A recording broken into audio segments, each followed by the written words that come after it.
Hello বন্ধুরা, এখন আমি মৈনাক ভৌমিক পরিচালিত গৃহস্থ বলে সিনেমাটা রিভিউ করতে চলেছি, যেটি আমি একটু সিনেমা হল থেকে দেখে আসলাম। তো কেমন হলো এই সিনেমাটা, যেখানে লিড রোলে আছে হলো রীতাবরী চক্রবর্তী, সঙ্গে রয়েছে হলো সৌরভ দাস, সাহেব ভট্টাচ, কনিনিকা ব্যানার্জি, আরিয়ান, অনুষা বিশ্বনাথন এবং আরও অন্যান্য আর্টিস্টরা।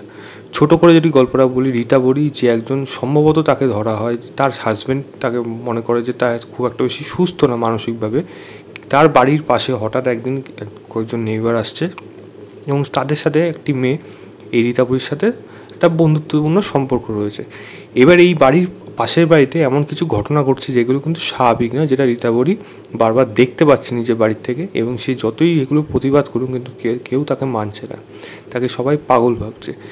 এমন সময় এমন কিছু ঘটনা ঘটে যেটা সে নিজের চোখে দেখতে পায়, এবং তারপরে সেই ঘটনাটা কি সত্যি ঘটেছিল কি না, এবং যদি ঘটে থাকে তাহলে কালপ্রিটটা কে, সেটা পাশের বাড়িতে হয়েছে একজন, সেখানে খুনোখুনি হতে পারে বা মলেস্টেশন হতে পারে, অনেক কিছুই হতে পারে যেটা সে রীতাবরী দেখতে পাচ্ছে, কিন্তু এই ঘটনাগুলি কি সত্যি নাকি সেটা হ্যালুসিনেট করছে এগুলো, সে কি এটাকে প্রমাণ করতে পারবে এবং কালপ্রিটকে ধরাতে পারবে? এর থেকে বেশি জানতে হলে আপনাকে সিনেমা হলে গিয়ে এই সিনেমাটা আপনাকে দেখতে হবে।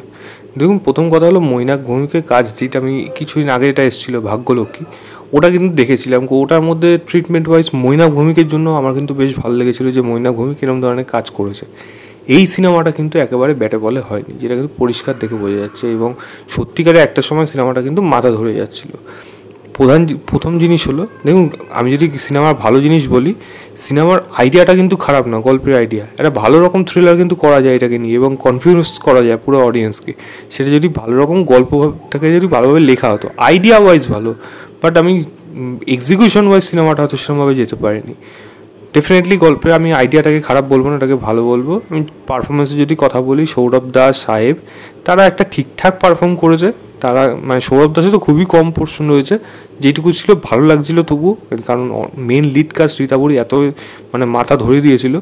প্লাস আমি যদি বলি এখানে সাহেবের কথা, সাহেবের লাস্টের দিকে তার পারফরমেন্সটা বিশেষ ভালো ছিল, তার তুলনায় ভালো ছিল। তবে আরও ভালো অভিনেতা যদি থাকতো সেখানে, তাহলে এই সিনটা ভালোভাবে দাঁড় করে দিতে পারতো। কনিনিকা হোক, আরিয়ান হোক, অনুষা, এগুলো তারা মোটামুটি একটা অভিনয় তারা করে দিয়ে গেছে। আরিয়ানটাও ঠিকঠাক করে দিয়ে গেছে, এইটুকু যা বলে। কনিনিকাও ঠিকঠাক করে দিয়ে গেছে, এটাই যা বলেছিল।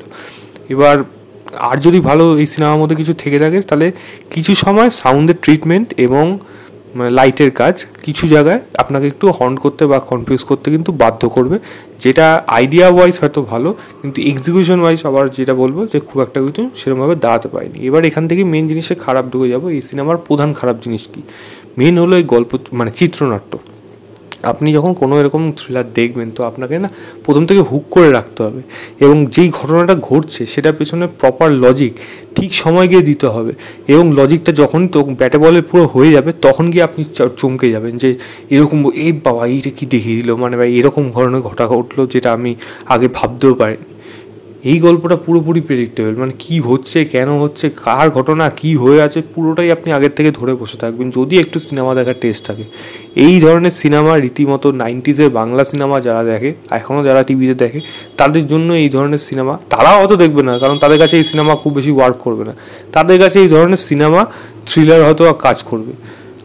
আমি বা আমার মতো যারা এরকম প্রচুর সিনেমা দেখে, যারা এই সিনেমাটা কিন্তু ধরে ফেলতে পারবে, যেটাই কিন্তু প্রধান সমস্যা হয়ে গেছে।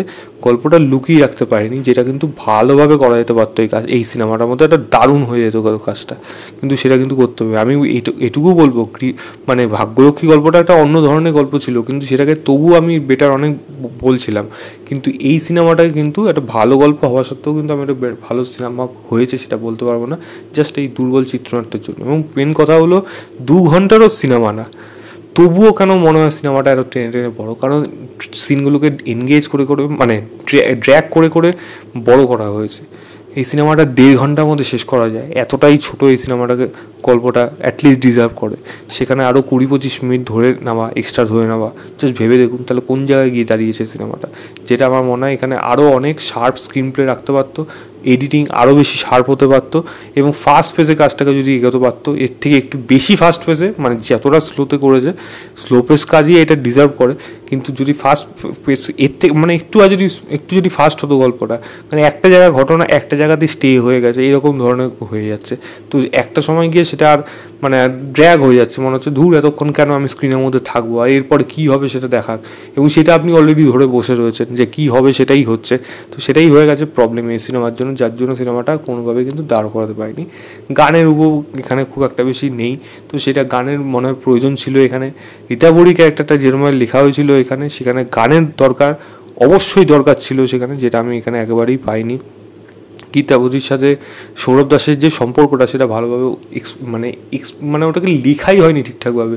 আপনি যা যা দেখবেন, এবং সঙ্গে রীতাবরীর যদি পারফরমেন্সের কথা বলি, সত্যি বলতে গেলে এটা মানে বহুরূপীতে এরকম ধরনের একটা অভিনয় দেখেছিলাম কাইন্ড অফ, তারই একটা এক্সটেন্ডেড ভার্সন, এবং সেখানে একটা অদ্ভুত ধরনের কথা বলার ভঙ্গি, এবং যেটা সে কন্টিনিউ বলে গেছে।